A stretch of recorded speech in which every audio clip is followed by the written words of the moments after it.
Hey class, this is going to be an intro video to 6.3 over areas under any normal curve. You won't have to generate these kind of graphs or data. These are part of the homework set. Consider the following data. The summary statistics, histogram, and normal quantile plot were generated used by Minitab. That's a mathematical software. Again, you don't have to worry about trying to come up with that.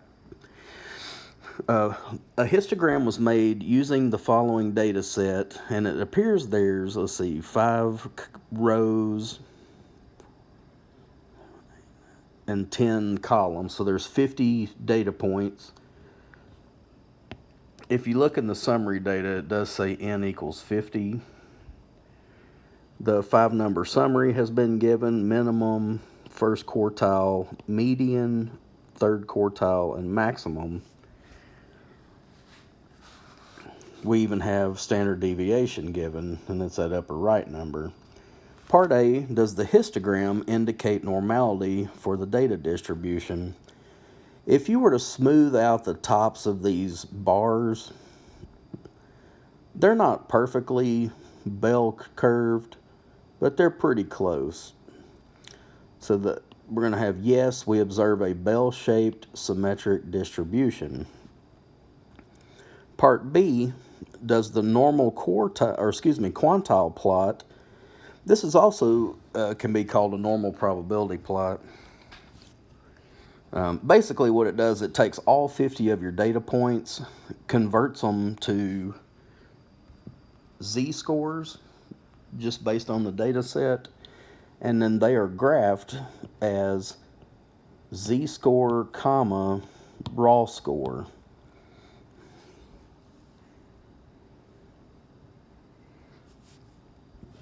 If this is approximately linear, that coincides with data being approximately bell curved or normal. Notice the dots aren't perfectly lined up, but neither is that the histogram and the bell curve. They're not perfect, but they're close. So part B, yes, the points fall approximately on a straight line. Compute the interquartile range. Remember, for that, we need Q3 minus Q1,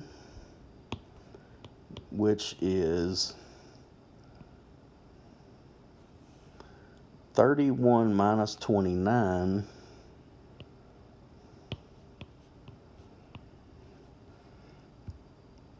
which gives us an interquartile range of 2. On this slide, I just recopied the data graph, quantile plot, and summary stats. We're supposed to check for outliers, and that means that data that would be way too small or way too large to fit with the rest of the group. Now, the way you check for a low end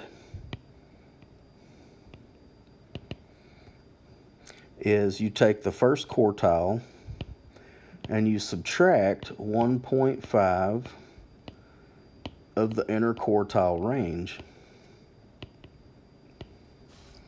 Well, for this one, that's 29 minus 1.5. At the bottom of the first slide, we calculated interquartile range to be 2. And just as a refresher, that is Q3 minus Q1. 31 minus 29 is 2. That's where that 2 comes from.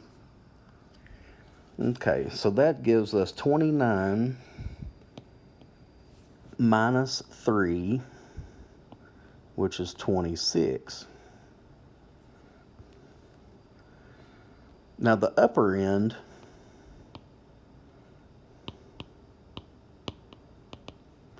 is Q3 plus 1.5 times the interquartile range. So that's 31 plus 1.5 times 2, which is 34. Okay, now back up here at our data set, We have two of them that fit right on the upper end border. Now, they're not exceeding it. 35 would be an outlier. 34 is fine. Our low end was 26, but none of our low end goes below 26. So that, if you'll notice in the bold, there are no outliers, but two data points fall exactly on the boundary. There's two of them that match that high end cutoff. Compute Pearson's index and round your answer to 3 decimal places. Well, Pearson's, this index will tell us whether we have skewness or not. It is 3 times the average minus the median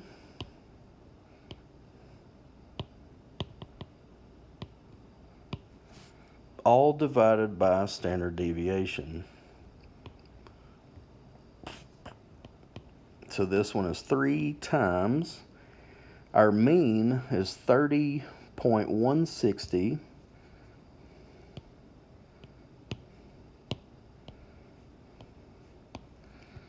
Our median is 30.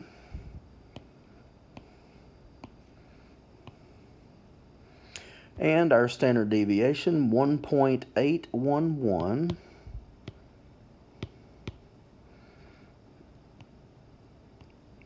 All right, so be careful when you calculate. 3 times 30.160 minus 30, I put that in parentheses, divided by 1.811. All right, so I get 0.265.